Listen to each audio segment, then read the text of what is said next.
Good afternoon and welcome into the Week 10 College Football Pick'em Podcast. I am your host, Billy Derrick, and we are presented, as always, by the great folks at Donnelly, Timmons & Associates. So glad all of you are able to join me here on a beautiful Friday afternoon down here in Naples, Florida. And I'm actually happy now to be joined by Chris Lowe, college football writer from ESPN.com. He is on his way to Baton Rouge, Louisiana. Obviously going to be a great atmosphere tomorrow night game at Death Valley between Alabama and LSU. Chris, how you doing?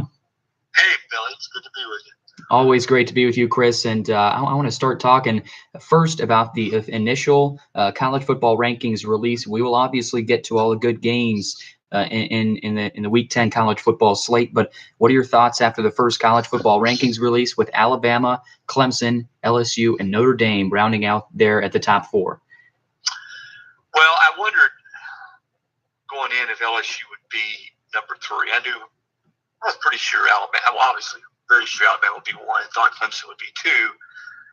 I wasn't sure if Notre Dame would trump LSU, but I think they got it right, even though it doesn't really matter right now. It's all going to play out.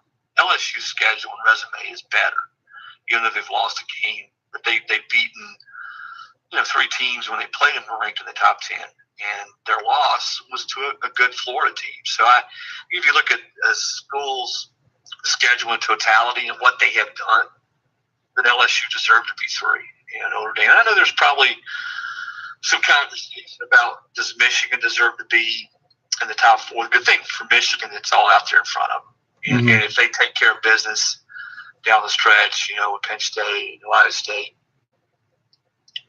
they're going to be in the playoff somewhere. I think that's that's going to happen. I don't see a scenario unless they stumble and then Ohio State stumbles again. I don't see a scenario where the Big Ten champion is left out of the playoff for a third straight year. Well, there you have it. Chris Lowe's take on the initial release of the college football playoff rankings. I want to now start previewing some of the games. Obviously, huge, biggest week slate that we have this whole season. Starting tomorrow, 2:30 p.m. Central Time. Number 6 Kentucky in Lexington to play number 6 Georgia in Lexington to play number 9 Kentucky at Kroger Field, and Georgia's actually a 9-point favorite on the road. How do you see this one shaping up between an energetic Kentucky team? They're riding high, but so is Georgia after a great win over Florida last week. So how do you see this game shaping out?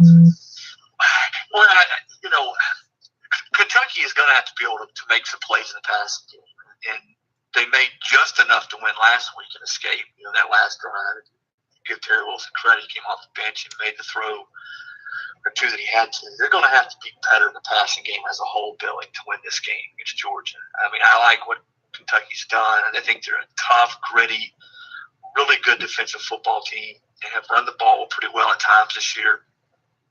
But I don't see them winning this game just lining up Georgia in the run game. They're going to have to throw it, make some big plays in the pass game. Now, if they do that, and don't turn the football over, they're good enough on both lines of scrimmage. They're in Lexington to be right there in this game. I mean, they've proven. When you get to this point in the season, there are no smoke and mirrors. They've done it the right way. They've been. I was at the Mississippi State game. Mississippi State's really good on defense, tough up front defensively. Got a couple pros, and they beat up. They didn't just beat State; they beat them up. So they're capable of going toe to toe with a lot of teams. But Georgia is one of those teams that you just going to have to be able to throw the football a little bit to beat them. Let's send it over to Austin, Texas now. Another 3:30 Eastern Time kick between number 13 West Virginia and number 17 Texas. This is a game where you never really know which 2 of these teams is going to show up. It's a battle of a couple of gunslingers between Will Grier and Sam Ehlinger. The Mountaineers and Longhorns both. They both have a Big 12 loss on their resumes, and they might not be able to afford another if they still want to have a chance in the playoff. This game's obviously going to have a huge impact on the final month of a wild and really crazy Big 12 football season, as it always is typically, between West Virginia and Texas. How do you see this shaping up? Do you see a big shootout here in Austin? Well, yeah, I think the loss by Texas, Oklahoma State, took a lot of air out of Longhorn's sails. That's this really had a chance to be a terrific season for Texas. With their win over Oklahoma, and I thought that even with the loss early in the year, that they had a chance, if they could close it out, to be right there in the middle of the playoff. Now I think they're really on the outside looking in. West Virginia has been a little hard to figure. At times they've been explosive offensively. At other times, it's hard to figure. They're just sort of been hard to get a read on Billy. Mm-hmm. I think Texas comes back from that loss and playing, with a chip on their shoulder. I know how difficult that loss was for him. I know what Tom Herman, the way he's been on the team. This is a game I think Texas wins, and I wouldn't be surprised to see Texas pull away and win pretty handily. Another game in the Big Ten. Let's send it up to the Big House now. Number 14, Penn State at number 5, Michigan. The Wolverines' revenge tour will continue tomorrow afternoon in the Big House against a Penn State team that they rolled last year against Michigan, 42-13. So obviously, this isn't necessarily an elimination game for Jim Harbaugh's Wolverines in the Big Ten. But, their Notre Dame loss, coupled with this loss to Penn State, would probably kick them out of the playoff race. In terms of this game, do you think Penn State has enough to win on the road in the Big House tomorrow? Well, I love Trace McSorley. I always quote Saquon Barkley when he told me last year, McSorley, when you got McSorley as your quarterback, you always got a chance to win. And he is just such a gamer, such a competitor. If you're going to win a game like this on the road, he's exactly the kind of quarterback you want on your side. I just think this is good defensively and playing for so much. Penn State's lost a lot of close games for the last 2 years. They finally won one last week against Iowa.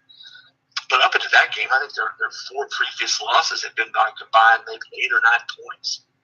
And they just had not been able to win some of those close games that they needed to win. I was at the Ohio State game this year in State College where they couldn't finish this game. This, to me, just has the feel. I know the folks waiting. I just think this year has the feel when Harbaugh finally breaks through and they get it done.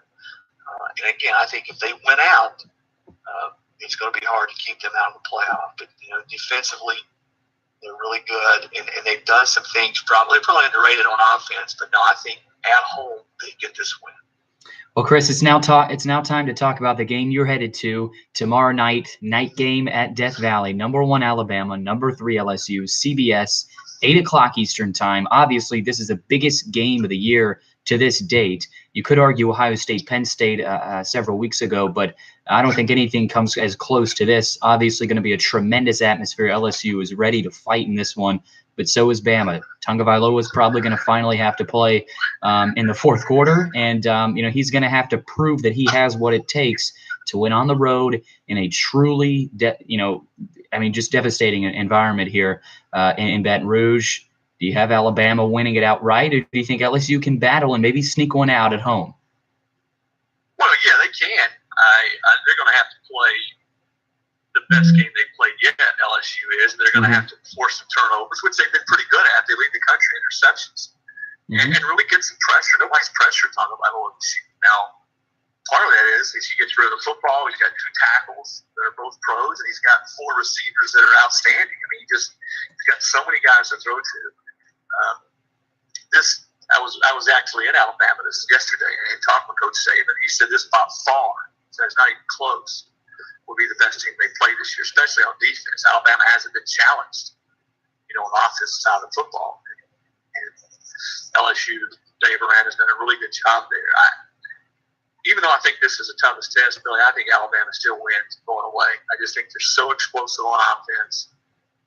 And you're right. This is the first truly tough road setting that Tagovailoa has played in. But it's not like he hasn't been in pressure situation. We forget as a true freshman, he came in at halftime in the second half last year, the national championship game, and it looked like he'd been there his whole life, and led him back to the win. So he just doesn't get rattled. And that's what Saban was telling me about. He's just one of those guys. He just personifies that next play mentality that Saban preaches, whether he just threw a completion or threw a touchdown.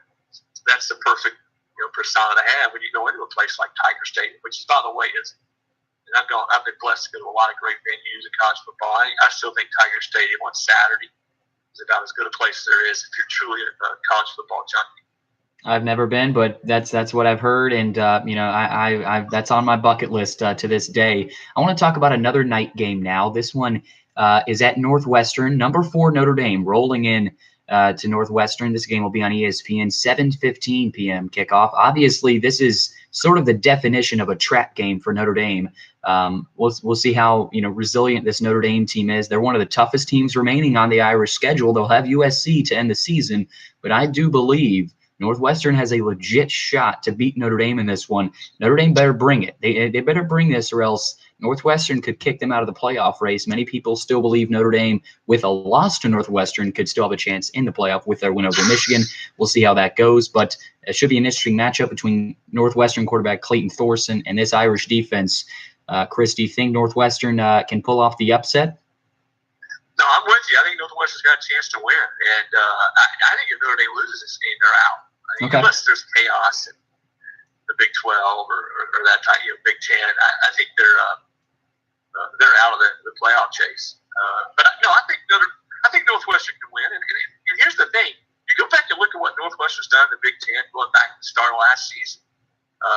They've won more conference games, or have a better winning percentage in conference games than anybody else out there in any other conference, with the exception of the heavyweights, Alabama, Ohio State, and Georgia. I mean, Fitzgerald's done a tremendous job, and it's at home. And I think this is the kind of game where, I'm not saying Notre Dame's going to be pointing ahead, but there's so much talk about, can Notre Dame stay unbeaten? Do they have to stay unbeaten? There's really not much margin there. I think there's a lot of pressure on Notre Dame. And I just look for Northwestern to come into this game, play loose, play free, get after them. I think this is absolutely an Irish team that's ripe for an upset. We'll see how the Irish do on the road against Northwestern. One more quick question here to wrap things up, Chris. In terms of the Heisman race, who are you looking at so far as your front runner? You got guys like Kyler Murray, Tua Tagovailoa, Will Grier as well. In terms of your number 1 Heisman front runner, who would it be right now? It would be my top 3.